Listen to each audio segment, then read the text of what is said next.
Welcome to Kroolo. In this video, we will see how you can manage app and AI features for your organization.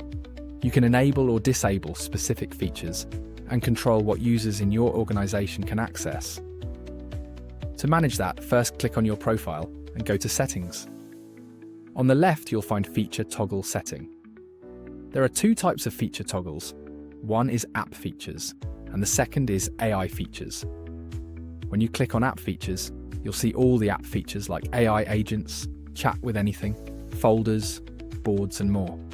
Next to each of these, you'll find a toggle to enable or disable the feature. Let's say you want to disable boards. Right now it's enabled, so we can simply click on this toggle. Boards are now disabled. In the same way, you can enable or disable AI features.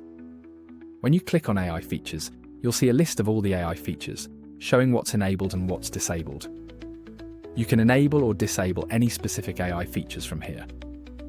For example, if you want to disable AI actions in documents, you can simply click on the toggle next to it. That's how simple it is to enable and disable app and AI features in your organization.